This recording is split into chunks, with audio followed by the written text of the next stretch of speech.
Yo mga idol, kamusta? Sports Talk PH nga pala. Ang banat kay Inoue, pag-usapan natin yan mga idol.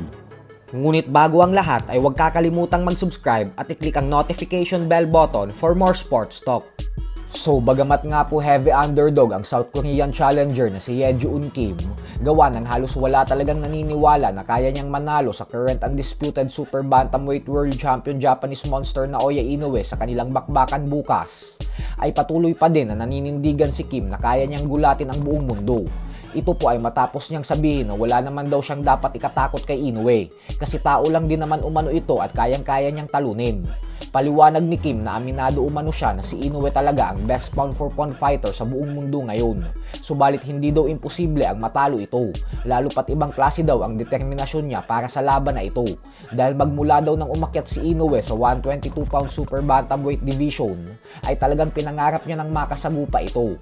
Kaya naman ngayon umano na dumating na ang pagkakataon na makalaban niya si Inoue, ay hindi niya daw talaga ito sasayangin. Ipapakita niya daw sa lahat ng tao kung gaano siya katibay na boksingero. Dagdag pa ni Kim na kung gusto mo daw matalo si Inoue, ay kailangan mong sumugal at makipagpalitan ng malalakas na suntok. Hindi daw pwede yung panay depensa lang ang gagawin mo at susubukang umabot sa desisyon ng laban. Kasi matatalo ka daw talaga pag ganun ang ginawa mo kontra sa binansagang halimaw ng Japan.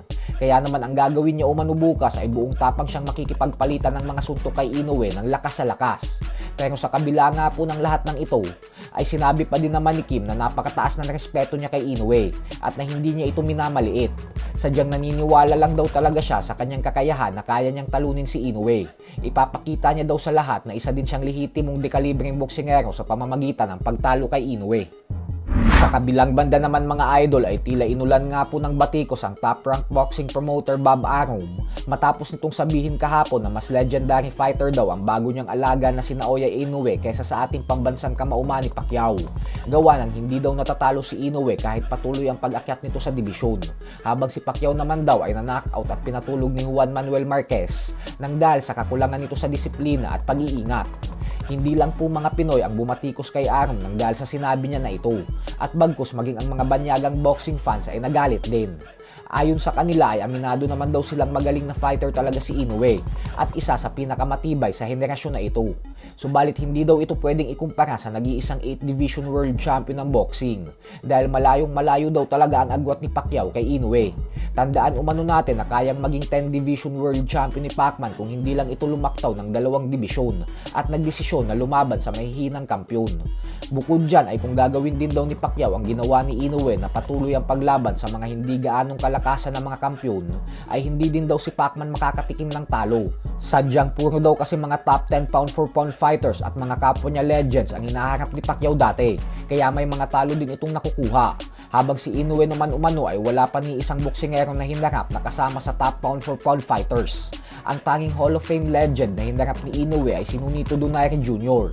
Pero muntik pa itong matalo kay Donaire kahit matanda na ito noong una silang magtuos. Kaya naman kung ginawa daw ni Inoue ang ginawa ni Pacquiao at umakyat hanggang sa 154 pound junior middleweight division, ay tiyak na magkakaroon din ng talo si Inoue. Halos magkasing laki lang po si Pacquiao at Inoue, pero nananatili pa din si Inoue sa 122 pound super bantamweight division, habang si Pacquiao naman ay lumaban na sa mga higante ng mas mabibigat na division. So hanggang dito na lang po muna tayo mga idol.